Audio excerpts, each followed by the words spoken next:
Welcome to X6IM podcast, where we dive into the cutting edge ideas on decentralization, blockchain, and the new monetary systems. In this episode, Ankit sat down with Felix from Kurncy to discuss their upcoming Fiat On-Ramp to drive Kaspa adoption. What we are building in Kurncy is mostly to resolve my challenges and my problems I have with the ecosystem. You're acting like a wallet, but you are going to be handling user funds. So you need different licenses. And then obviously you're going to be acting like an exchange in a way. On-ramping is vital for Kaspa adoption. So we have on one hand the liquidity pools and the other hand the one that wants to buy or sell Kaspa. And we are making sure that they have the right price for them, and Kaspa flows one way and the money flows the other way. What is your plan for the US market and for the rest of Europe? Supported by KaspaCom, the leading Kaspa DeFi with DEX and lending. IGRA Labs, atomic programmability on a Kaspa blockDAG. Kaspa Finance, the first V3 DeFi protocol on Kaspa. Today, I'm here with Felix from Kurncy. Good to see you, Felix. Good morning, Ankit. Thanks for having me a second time on your podcast. Yes. Good to see you. Felix, I wanted to have you here to discuss primarily your native on-ramp functionality, which I'm quite excited to talk about and perhaps even get to see today. Certainly the first within the Kaspa ecosystem, I would say, right? I thought it'll be good for you to quickly define Kurncy to someone who hasn't actually seen or come across Kurncy. Well, actually, since we last spoke a couple months now, we did update the app a lot, actually. So basically, Kurncy Solutions is a Canadian-owned business which is focusing on Kaspa ecosystems as a whole. We are building solutions for not only users, but also for businesses to engage and use the decentralized native blockDAG, which is Kaspa, since there are many use cases out there that's now possible with the instant finality and instant settlement. So this is new in the blockchain, blockDAG ecosystem. So we are building solutions. And of course, we did launch a couple of months now on May 16th, the wallet. So this is our first product that was launched. We currently support every layer 1 protocol. So KRC20 tokens, KRC721 NFTs, KNS domain as well. And since we last spoke, we completed many updates. The first one in mind is KNS management. So I mentioned it. You can inscribe, transfer, even trade KNS domain within the app. We are the only app that supports it. The whole protocol, the complete protocol. We also redesigned the Android app. So the iPhone, and basically what I'm saying here is we're native mobile. We don't use React Native. Right. We developed natively in Kotlin for Android and Swift for Apple. So it's I would say much effort for us to develop both platform at the same time. And I say both, actually there's a third one, but yeah. And interesting. Yeah. And on that Android part, it was when we started last year working on Android, it was difficult, let's say, since we have to support, if I remember correctly, approximately 8,000 devices, different devices in the Android environment. So it's crazy to just to grasp the work that has to be done on the Android side, since we're native. But yeah, so we redesigned completely the app 2 months ago, I believe, and yeah, so that's what we've done. Actually, I had some notes here. The KaspaCom marketplace. We partner with them. Sure. We're the only app to support natively their trading platform. So for KRC20 and KNS domain, you can natively trade as you were on KaspaCom website. So if you, Awesome, let's say, list something on KaspaCom, you have it on the mobile app and vice versa. So if you list on the app, you any user on KaspaCom can buy it. So there's, I believe there's the first and biggest marketplace out there. So if you list something within our app, well, you have the bigger community that is possible to buy them. That's a lot of development since we spoke, and Yeah. I was trying to think. I think we spoke early June, so it's perhaps been three months or so, three and a half. 3 months. Yeah, 3 months. Not that long, but seems you guys have actually achieved a lot, and I think it's throughout the Kaspa ecosystem. The development that's happening behind the scene is fascinating for us. But let me start. This recent announcement you guys did, which was KISR. Basically, this is a new standard I believe you guys announced, which would make it easier for users to onboard friends and families into the Kaspa ecosystem. So I wanted you to explain what is KISR and how does it work? So the Kaspa invitation standard, it's a standard we want to. It's a cross wallet standard. Okay, we introduced. I actually liked it. I loved it. I thought it was very clever and cool.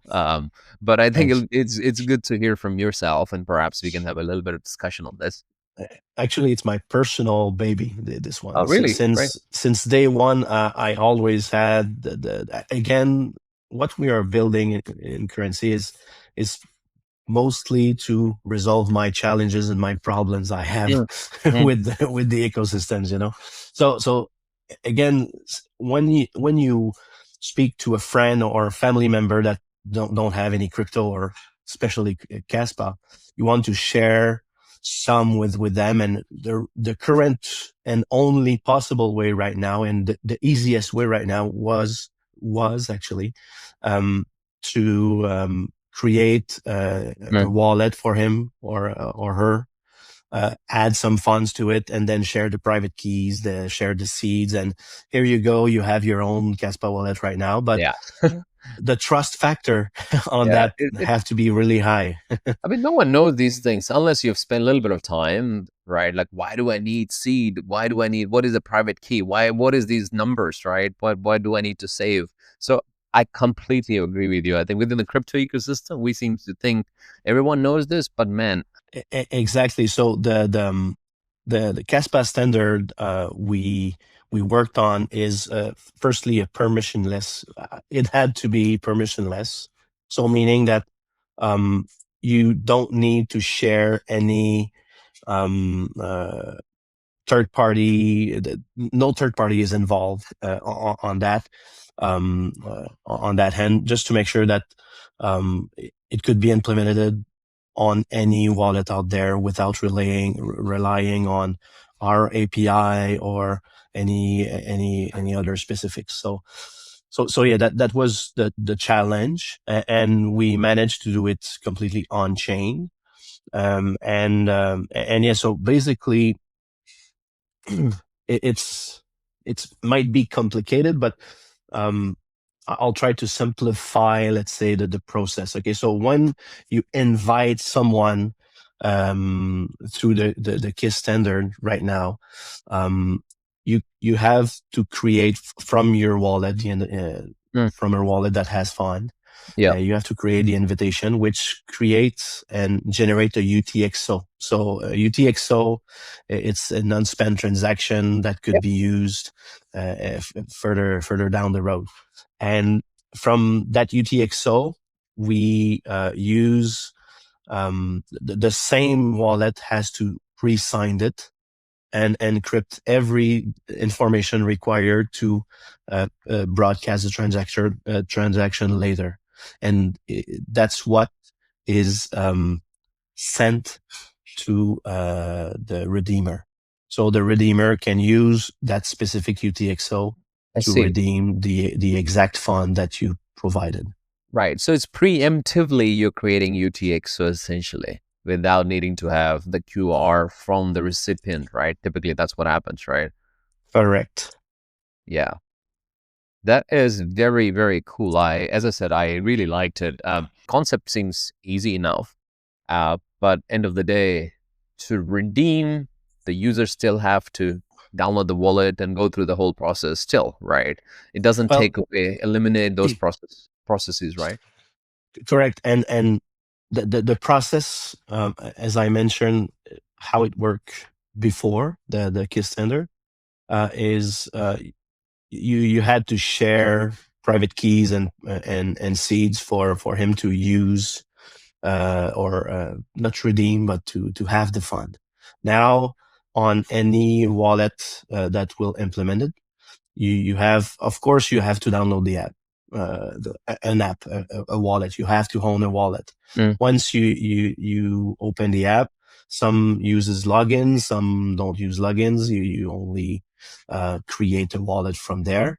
And when you have your wallet or your account, there's the redeem part right there. And actually, I can do a little demo live please. On that, and from a brand new account within Kurncy wallet. So I already had the QR code created, so we could look how we do it just after. But from a new user perspective, when you have one of your friends wanting you to have Kaspa and sharing Kaspa with you, from a Kurncy as a new user, I'll simply use the without credentials, so no email needed, right there. Once you get there, of course, since I'm a new user, I don't have any wallet or Kaspa wallet, and I will go as a new user, so a simple account will do. I'll enter a PIN because security matters. Once you have your wallet created, and actually I just I see redeem. Yeah, there's the redeem right there. And since I'm using iPhone mirroring within my app, my laptop, sorry, I won't be able to perform the QR code scanning, but I can redeem manually for the. So usually you could scan your QR code, but I'll enter it manually, the code. Let me pull out the code we have right there. So this is the standard KISR code we implemented. So this is a 8-digit or 8 alphanumerical number, which is human readable, which encodes and encrypt and decrypt actually every information required to perform and redeem and broadcast the transaction, which already happened earlier. And once we redeem, we should be able to see it worked so good. We added a simple memo. So when someone invites someone else, you can write up to 40 characters of a small memo. So welcome to Kurncy. You can, hey, here's some tips or whatever you want to write as a memo, and that's it. So if I refresh, oh yeah, there you go. Oh no, there was I thought I saw $10 somewhere. I'm trying to okay, the refresh. Okay, that's it. I had to scroll to refresh. So I transferred $10. Which is approximately 130 CAS. So that's it. So yeah, and that's it. I redeemed an invitation from the KISR flow, and it's permissionless, so I did not have to use any private keys for this. It's everything is on chain, and that's it. So that's Yeah. how you as a new user has $10 of Kaspa, and you can do whatever you want within the app. So it's an open protocol, right? Have you spoken to any other wallets, or have they agreed, or have they already implemented any other Kaspa wallet? Since we launched it or announced it, and we were ready to include it or implement it within our wallet, we don't have any other wallets right now that already uses the KISR, but we were in touch with them actually since last week. I'm in touch with them. So Casware, Castle Wallets, Casanova as well. All the big ones, even KaspaCom, that are building their own wallet. So everyone that, let's say, has to or uses and one that wants to drive adoption can easily implement it, since we provided all the examples and the code within our open source Git. Sort of aligns with your philosophy / your direction, which is all about adoption, right? Correct. I wanted to discuss the Rusty Kaspa framework and other things, but I think I want to jump straight onto on-ramp functionality. You guys have recently enabled on-ramp, which now allows users to directly purchase Kaspa using their fiat currency. So essentially, people can come in and put their Canadian dollars in this case, and they can buy obviously Kaspa within the app. So that's the on-ramp feature, and no other Kaspa specific wallet has enabled this, right? So you guys are the first one to do that. Well, it's not enabled yet. It's in beta, actually alpha version of it, that we worked for the Kaspa Experience demo that I presented on stage last edition. But that will that's how it will work. Let's say it's the architecture, the flow, and the design, the first version of the design, how it will be performed on in app. That's how it will look like, but it's not enabled yet, and I want to emphasize on that, just to manage expectation. We should be launching by the end of year. I had back and forth meetings and email with Interac here in Canada. We passed all requirements for the MSB licenses, so money services businesses, for us to officially manage fiat and cryptocurrencies and transfer between accounts. So we should be able to awesome. By the end of year, hopefully earlier, but our target is by the end of year. That's it. Awesome. Can we go through the demo? I know this is a recorded video. It's not the typical demo that we do, but that's fine. We can go through it, and perhaps you can do some commentary for us. Yeah, let's do it. So first of all, what I want to explain here is, this is my main test account, which has not $22,000 since we have many test account and everything. But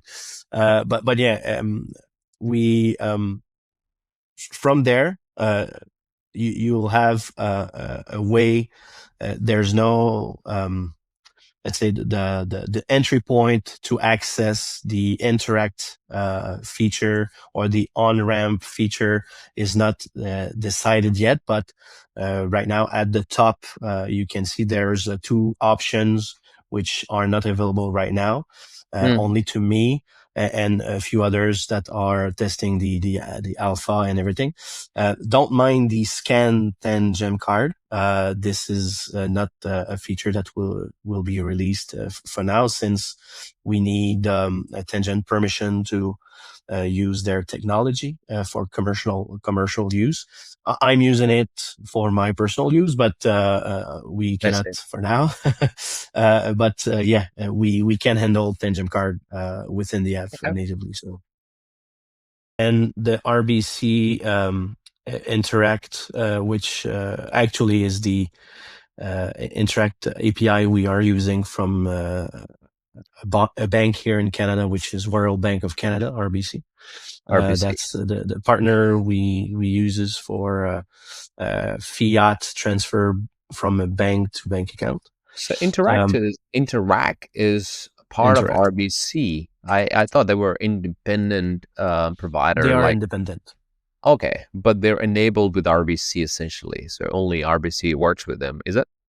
No, actually, many banks uses all the Canadian banks use RBC. Okay. We uses the RBC API that provide us the Interact endpoints for bank-to-bank transfer. Right now, we're not. How can I say? We're not a bank. Yeah. As of now, we're not a bank, and we are not able to use Interact API, native API, and we need to go through RBC for that. But the goal is to use API, Interact API directly within the version 2, let's say. But this will be for us the easiest way to start the on and off ramp here in Canada. This is fascinating. For Kaspa, this is brand new feature, right? But for Ethereum, for other ecosystem, it's not new, right? On-ramp enabled by the wallet is very common, right? MetaMask will have it. And there are plenty of providers, right? There's On-Ramper, Ramp Network, MoonPay, right? So there's plenty, right? So the question perhaps from me is, if in Canada you need to use Interac, you need to be a bank or directly interact without going through a bank? You needed to have banking license? You don't need to. Actually, you don't need to use Interact. Okay. To have on and off ramp services, let's say. But our way of doing it will be using Interact. Since right now there's no liquidity provider that uses how can I say it? Regular or regular way to transact Ethereum, Bitcoin as of now. There's no provider that provides Kaspa. So that's why you have to create that first door and use it. Maybe in the future, other providers will add Kaspa as such as Coinbase or other US regulated broker dealers. They need to have Kaspa first there, and then you can access that through Interact. Exactly. Well, Interact will be the bank-to-bank transfer. So if we have a broker or a liquidity provider here in Canada that provides Kaspa or tokens or whatever liquidity they want to provide, we'll be able to transfer back to their own account within Fiat. I see. So that's fascinating. I mean, I wanted to spend time purely because of these reasons, because I think what you're doing is quite unique, because you're sort of playing in different spaces, right? You are acting like a wallet, but you are going to be handling not directly user funds. So you need, different licenses, and then obviously you're going to be acting like an exchange in a way.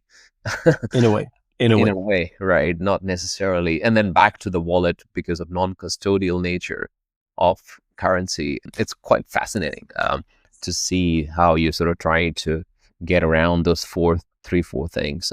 It's unique. It's unique, and yeah, it's difficult to make sure that when we perform transaction, and that's the beauty of Kaspa and I'm not sure if you saw what Keo is doing, but it's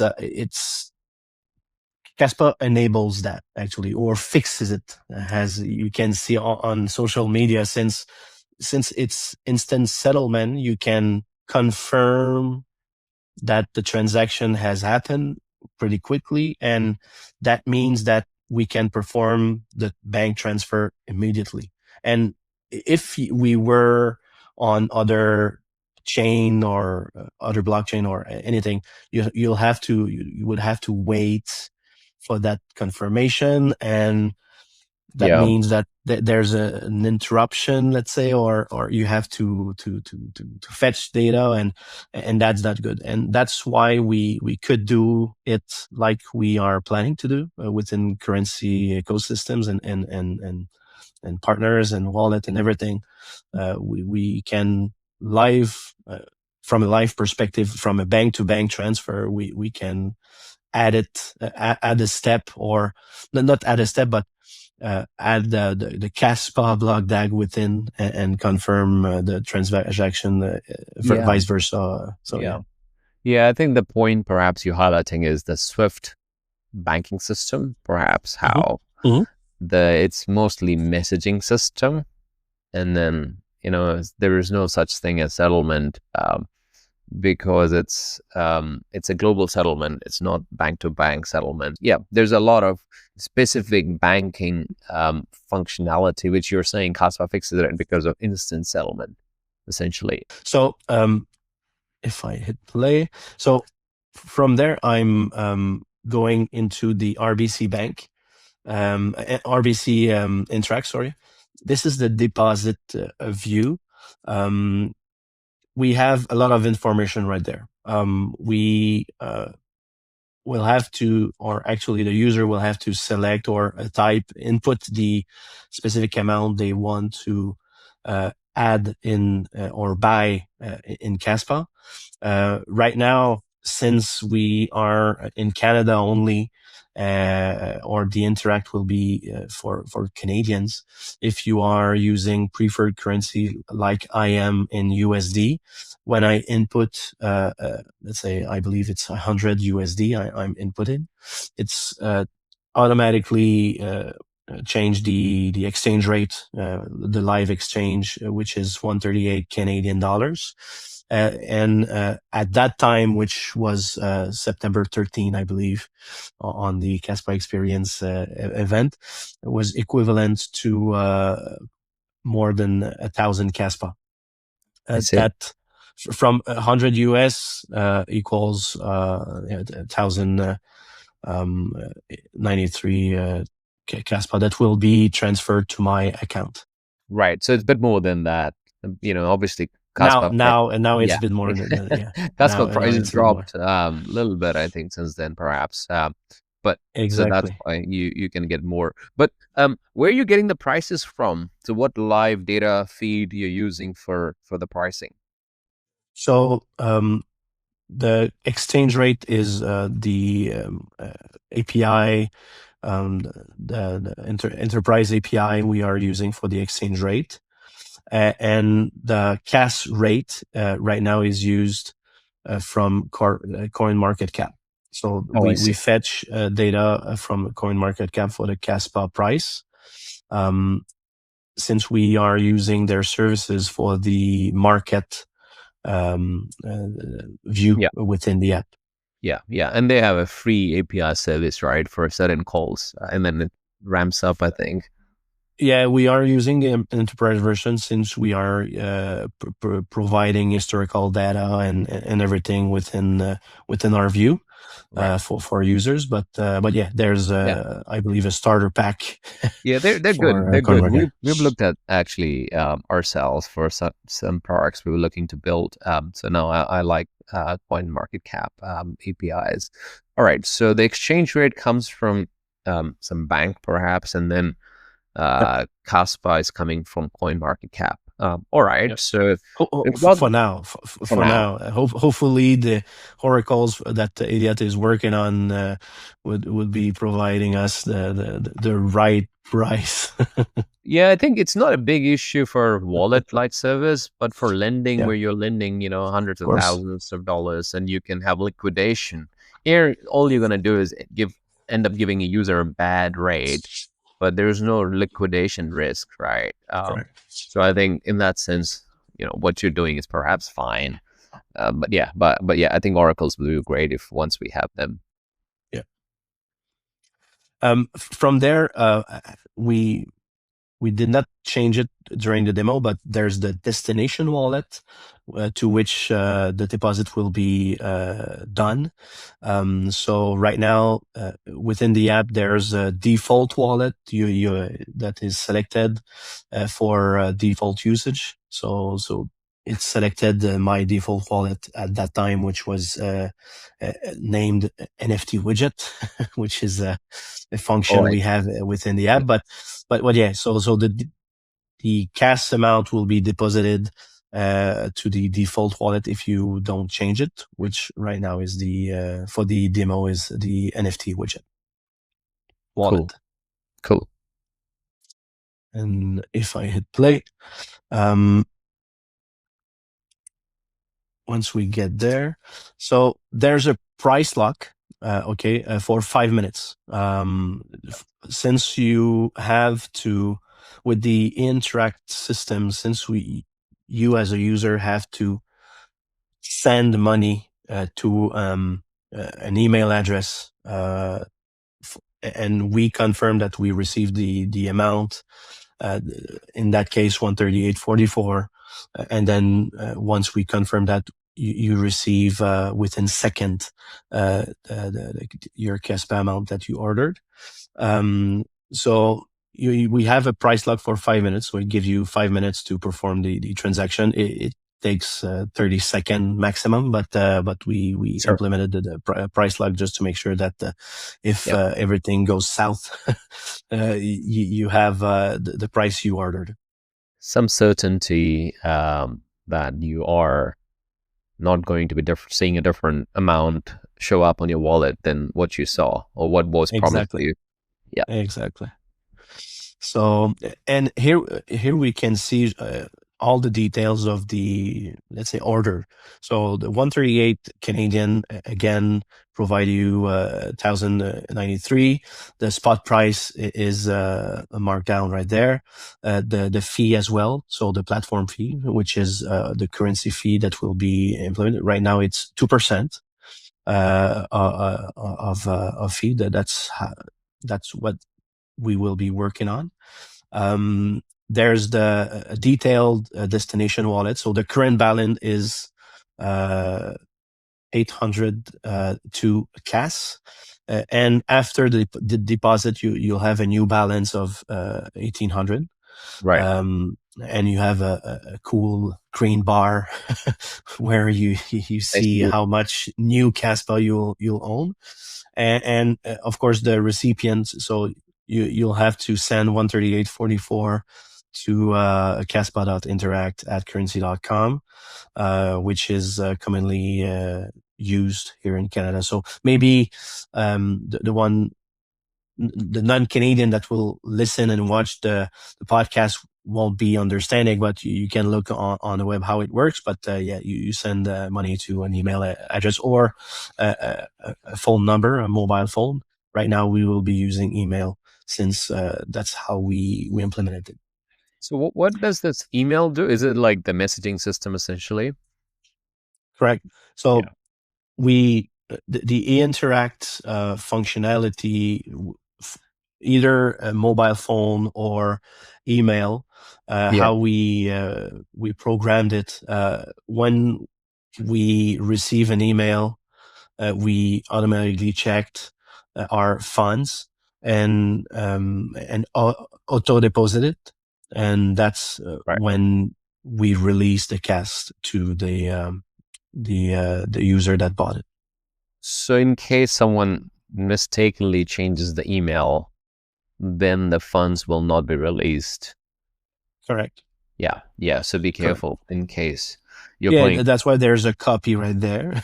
And actually, the best way would be to add within your bank a currency contact with that email implemented.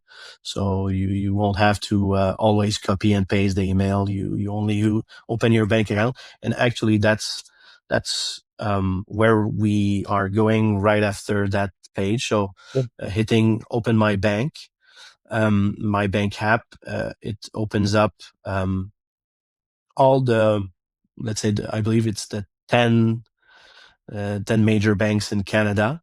So from there you can access, or it opens up your bank account, depending on which bank you have. Actually, I believe it opens App Store if you don't have it, but it opens Sure. your bank account, and from there you perform the transaction from your own account. And that the demo, I believe, the first half of the demo stops there because I was not Sure.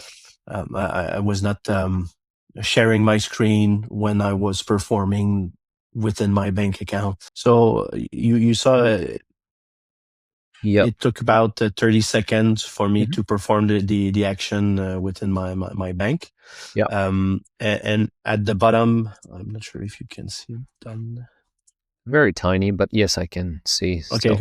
So at the bottom, there's a transfer completed. So Mhm. once I've completed the transfer, I simply hit the transfer complete there. So once the transfer is completed, you hit the transfer complete button. And from there, we engage our API in the backend to verify that the amount was transferred within our bank account. And then we transfer the Kaspa amount to the destination wallet. So right now, for the demo, it was rigged for one bank account, which was my business bank account, and which with one liquidity wallet to transfer the wallet to the destination wallet. So in the future, of course, we want to make sure that it pulls Kaspa from many pools, from all the broker we will have within or has a partner with Kurncy, to satisfy every Kurncy users. I see. Awesome. We last time we spoke, we discussed a little bit about the liquidity sources. Yep. So now we've gone through the process. You showed us the steps to go through to bring money basically from your bank over to Kurncy, right? So what are the, who are you using? Like, what are the liquidity sources that you have in Canada or outside Canada? What whom you're working with? Well, first we thought on, and I believe we've discussed it last time, is we were working on a decentralized liquidity pool, let's say. So anyone from the community that wanted Yes. to participate within the Kurncy pool, let's say, Mm. could. And of course, they have to be Canadian, since we will be transferring back money to their bank account. So that part is still ongoing. We have two liquidity provider individual, actually, that are eager to start. Okay. They are onboarded, and we have one business broker that not only provide Ethereum, Bitcoin, but also now provides Kaspa as of this year. So we, and here in Canada. So we are working with one broker right now, just to make sure that we have sufficient fund for anyone that wants to buy Kaspa on the go whenever they want.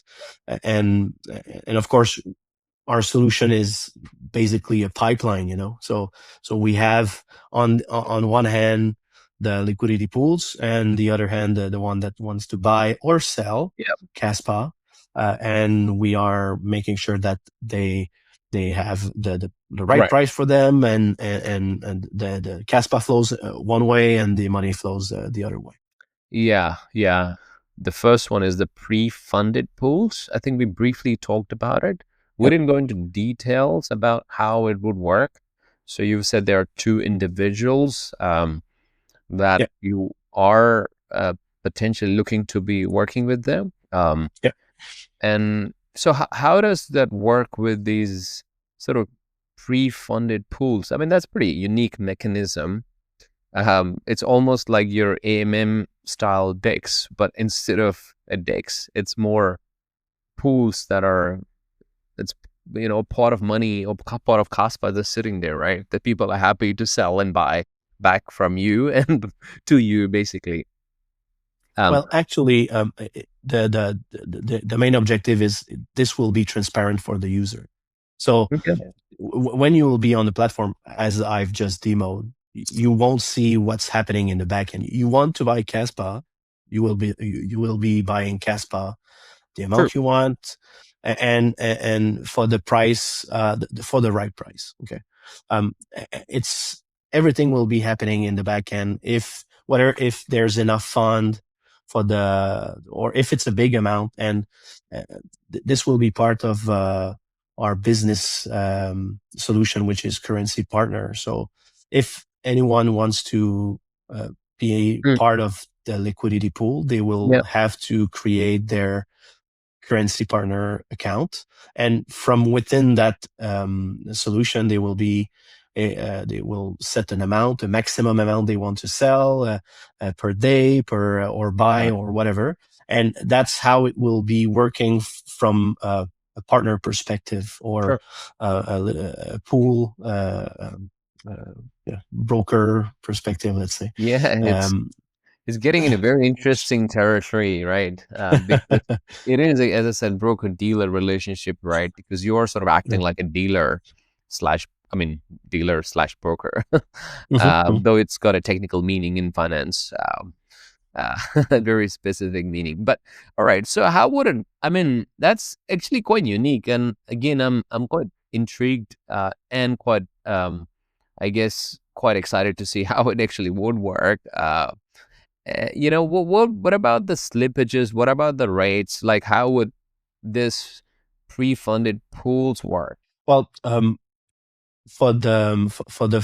for your first question, let's say for the price, okay, for the price. So of course, if you you want to purchase a lot of Kaspa, and Kurncy pool, let's say, don't have enough funds to provide that, we will be using broker and other sources of liquidity, and they will be putting their percentage or their fee that will be added to the current fee. But we want to make sure, or to create trust and a good relationship with our users. And right now, if we partner with a broker or partner with someone that wants to provide liquidity, the maximum fee will always be 2%. I see. Okay. So if let's say the liquidity provider is 1% fee, then we're good. If it's 2%, better than brokers, basically. Exactly. So, but the amount will always be 2%. That's why I was saying that it will be, let's say, transparent to the users, since they won't know how much the fees was to a specific broker or what happened, but all they want to know is when I will get my Kaspa and the exact amount I will be getting. Yeah, I think it is. I think you'll have different types of users, but what about what about just working with an exchange? They would be happy to work with Kurncy, right? Like some Maxi or Gate that have a lot of Kaspa sitting there, and that means you don't have to worry about the pool setup and all sorts of other price pegging mechanisms that you'll have to think about. Well, have you thought about that? Because end of the day, if your mission is adoption, then they give you Kaspa. All you need to worry about is getting the customer base on and start pushing the onboarding process and making it easier for the user. Yeah, we thought about it, and that's will be for Canada. We have to make sure that those platforms are accepted in Canada. So that's one of the issue right now with Mexi and others. So they're not accepted, I see. So they are not regulated, Right now, essentially. They're not exactly. regulated. Okay, I see. Exactly. That's basically one of the big challenge we have here in Canada for adoption, Yeah, I see. Yeah. That totally makes sense. I mean, you have no other option. You just have to find ways. It's a very hard place to be in. And actually, even in the US, there's challenges for that as well. And frankly, I believe that the best place for a Kaspa user to live in is Europe right now. Yeah. And yeah, I was going to say something, but I'm going to restrain myself. Okay, I think I understood, but yeah. No. Yeah. I wasn't saying leave the countries, not at all. No, that's great. That's great. What about the off-ramp part? On-ramp has been around for a long time. Off-ramp sort of is a very slow process. Have you guys looked at off-ramp? And I'm not sure why the off-ramp part is slower or whatever, but what we are let's say the bridge we are building with the Interac solution is exactly the same for on and off ramp. It's exactly the same For the process. off-ramp as well. I see. Yeah, it's exactly the same. So, but it's just the opposite. So instead of inputting an amount you want to put on ramp, it just input the amount you want to off ramp, and it will be the same process. Once we confirm that we receive the CAS, the bank, not the bank, but you will receive a Interac payment notification to the phone or to the email you have provided us, and that's it. But you don't have that demo right now. That's not set up, right? No. No. Actually, the withdrawal view or flow is not pretty sexy. It's rough. So I did not do a demo live for the Kaspa experience. I only did the on-ramp, but it's basically it's the same flow, but with the CAS to Fiat.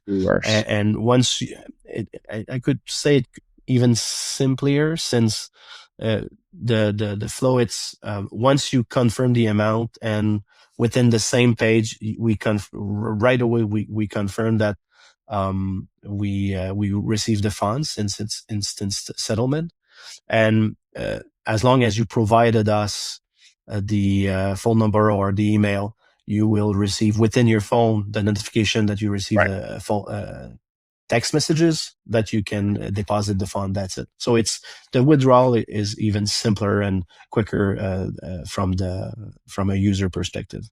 With the Interac solution, the business Interac solution, it's I believe 25K maximum off ramp, not off ramp, but the transaction limit. And of course, over 10K, it's 100% KYC and KYT for that matter. But yeah, the off ramp, actually, what we need is liquidity. We want to make sure that if someone sell Kaspa for, let's say, a 10K amount, they want to withdraw 10K USD or Canadian dollars, actually. We need to have that liquidity to supply, to buy that Kaspa. Moving hundreds of $1,000s will be an issue even for us for now, until we have, let's say, not much more adoption, but when we will be able to use maybe other solutions that does not exist right now for crypto movement. Yeah. Yeah. It's a good problem to have. Let me put it this way. Correct. When you're moving $100,000, it's a good problem to Yeah, have, it's a good problem for the to solve. for the wallet, for the bank, for the exchange. Yep. Just need to find the liquidity for the time being. But all right, look, Felix, it was great chat. I want to wrap this up. So perhaps let me ask you this question: what is your plan for the U.S. market and for the rest of Europe? So the US, once we confirmed and finalized the FinTrack documentation we are going on right now, it should be by the end of month of October. So once that's done, that's my personal priority here at Kurncy, to move forward and put more efforts on the US, let's say, regulatory. So we already have a lawyer looking into it right now.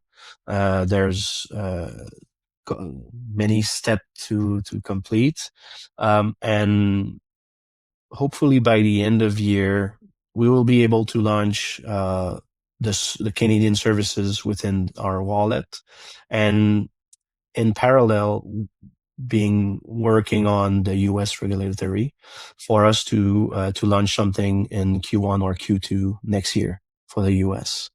And again, with the same for the Europe, for Europe, hopefully what we have planned and what we are saying right now is end of 2026. We should be able to provide on and off ramp services within Europe. So we have to find the right partners there, which we have not found, but we have not yet looked into it very much. But yeah, we have some names. We have some. We've met some of them actually, when I was in France and in Berlin. There's a lot of good people working around Kaspa and working on solution that we will be leveraging, and vice versa. They will be able to leverage our solution as well.